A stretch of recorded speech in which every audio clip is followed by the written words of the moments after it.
Estamos con Andy Stuart, que es el presidente de Norwegian Cruise Line, y queremos agradecerle su tiempo, because it's a time of a president of a company. Well, you have a long history in that company. Do you remember when start this history? Just about. So I 27 years. 27 years, yeah. I started Wow. in 1988 in England. In England. Yeah. Norwegian had a very small office in England at the time. And how many ships were in this time? Oh, we had 4 small ships and the SS Norway. So the SS Norway, yes, was of course, I remember. Was the grand dame of the fleet, and then we had the 4 small white ships. And in that year, we delivered our first new ship in many years. We delivered the Seaward. Seaward, yes. Seaward, that became the Norwegian Sea over time. So, well, and then you come to the States. yeah, I moved to the States in 1997 and was given I'd run the European business for Norwegian, which was still relatively small at the time. And then I moved to the US in the sales role in 1997. And been here ever since. I didn't know how long I was going to stay, but here I am. I'm still here. And done lots of different things over the years. So it's been an interesting journey. Yes, of course. And well, now you're the president, the number one of the company. This year or next year? Sorry. This year. This year, October 23, my birthday.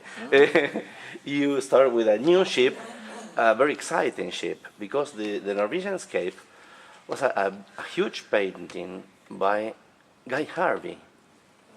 Guy Harvey is a very well-known artist in the southern part of the United States in particular. He's from the Keys, and he paints a lot of images of ocean life. Ocean life. And he's a big environmentalist, a very big protector of sea life. And he's painted a beautiful mural on the side of Norwegian Escape. Yes, of course. Really, it's spectacular. Yes, of course. I remember the work of Harvey in a lot of advertising, from a lot of advertising. Yeah, he just has beautiful Norwegian images. Escape will be replaced the Norwegian Getaway or the roads of Norwegian Getaway. Yes, so at the moment we have Norwegian. I see they're sailing to San Martin and St. Thomas. Yeah, at the moment we have Norwegian Epic and Norwegian Getaway in Miami. Okay. In the winter. Norwegian Epic to Cozumel and Roatan. Exactly. And Norwegian Getaway. So Norwegian Epic goes to Europe. Okay.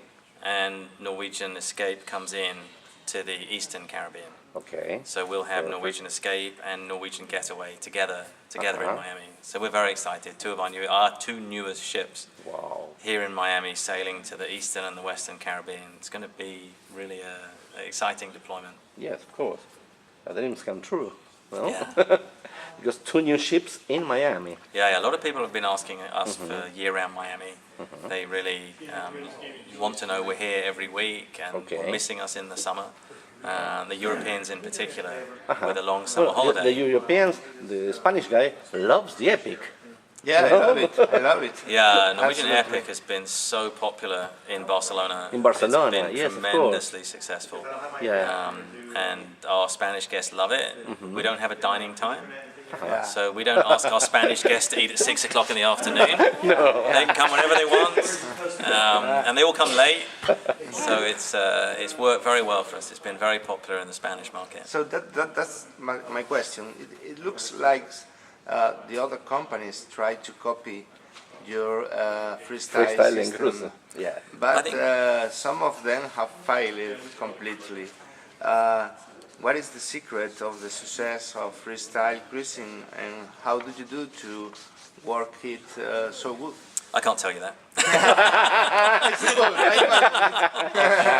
No, it takes a lot of work. It's not easy to do. The industry was designed around this very structured approach, and we felt that if we were going to really bring cruising to a young, modern consumer, we had to change that in the long term. Consumers were not going to be forced into a specific dining time to dine with people they'd never met. We did not see that as appealing in the long term. So we changed it and had challenges at the beginning. Yes, of course. I remember writing to our first customers saying, great news, we've changed your product. This week it's freestyle cruising. You can eat when you want, where you want. And there was uproar. And they were like, but we bought, I wanted early seating.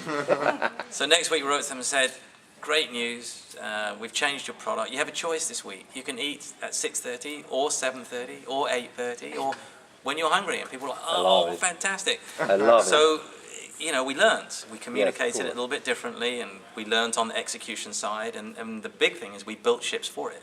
Yeah. So we designed ships to deliver it. We didn't try and force it into ships that were not designed for it. So that's really the secret sauce, is you need to start from the concept of the ship and design the ship for it. Next season, you will come back to South America. Yes. Again. Yes. Thank you. Thank you. I love it. Well, what can you say about it? No, we're excited to be back. We were away for a little while, but a lot of guests were asking for it. In particular, our European guests, our Spanish guests, our German guests, our English guests were really loved that 14-day South America itinerary, which is a very in-depth. From Rio to Valparaiso, exactly. or from Buenos Aires to Valparaiso? Buenos Aires to Valparaiso. Okay, perfect. And it's very popular. So we're back. We're back, and we're excited about it. It's selling well. With the Norwegian Sun? Yes. Okay. Correct. So Norwegian Sun's a All beautiful ship. friend. Yeah, you don't want to take a huge ship into that market. You want to take a ship that, some of the destinations are smaller, and so you want a smaller, more intimate ship to do that itinerary. Perfect. Yeah. To stay in Puerto Madryn or Puerto Montt in Chile or Punta Arenas. Exactly. It's better a small ship. Yeah, a small, intimate ship. Yes. That used to be a big ship. Well, Today it's a small, intimate ship. So. You need the two options, no? Yes. One small ship or one big, huge, like the Epic or Getaway or Breakaway. Exactly. It's nice to have the choice, and different destinations work better or worse depending on which ship. So it's nice to have that flexibility. Perfect. And what do you expect about the new entrance of Norwegian Cruise Line in South America? I think we're very successful. I mean, we had so many past guests asking us to offer that product. I think it'll be very successful. It's a wonderful itinerary. It's an in-depth experience of the destination, and so I think we'll be very successful. Perfect. I hope we'll be there for a long time. In Spain, you have grown a lot with only 3 persons doing sales that other companies have to spend a lot of money in marketing, in sales team, management. What is the key? A good product or good commissions to the travel agents? I don't think there's one silver bullet. I think there's a number of different things. You must have a good product. You must have people coming off the ship saying, oh my God, that was fantastic, and telling their friends, their family, anyone who'll listen, what a great experience they've had on a Norwegian Cruise Line ship. So that's absolutely paramount. But then, as you say, we don't have a big presence on the ground, so our travel partners are absolutely vital to tell the story for us. And so it's important that we invite travel partners onto the ship to see the product, and they can then go tell the story. And then our 3 people are very dynamic. They have a big presence. So you need the right feet on. If you have feet on the ground, they need to be the right feet. So we've worked hard to get great people. So what synergies do you expect to have now that you are a group of companies with prestige? I mean, the synergies we would expect would be synergies that nobody outside of the company would see. We had 2 finance departments, doesn't make sense. We had 2 legal departments, doesn't make sense. So things that are invisible to the customer and invisible to the travel agent should be where we find the majority of our synergies. And that's how we're thinking about it. We're not going to have one sales force, we're going to have 3 sales forces for the 3 brands. We're not going to have one marketing group because we need brand distinction. We need people thinking only about how to differentiate Norwegian from in their world and differentiate Regent in Regent's world. Great. So very different, yes. it's very important that we keep those groups very separate and distinct. But where it makes sense in the back of house, we don't need 3 people buying fuel. We need 1 person buying fuel. So that's where it's going to make sense. Perfect. Okay. Why cruiser needs to try Norwegian? What is the reason? You know, we offer, we're pretty global, so we're offering a deployment in a lot of destinations around the world, and we're offering a product that gives our guests a lot of freedom. Yes. And in today's world, our research tells us that people want that freedom. They want to go on vacation on their own terms. They want to do what they want to do, when they want to do it. So the combination of a destination that people want to go to, combined with a product that gives them the freedom and flexibility to enjoy it on their own terms, we think is the perfect combination. And we're one brand that is marketing to consumers all over the world. And that makes it even more important that customers are able to design their own vacation on their own schedule.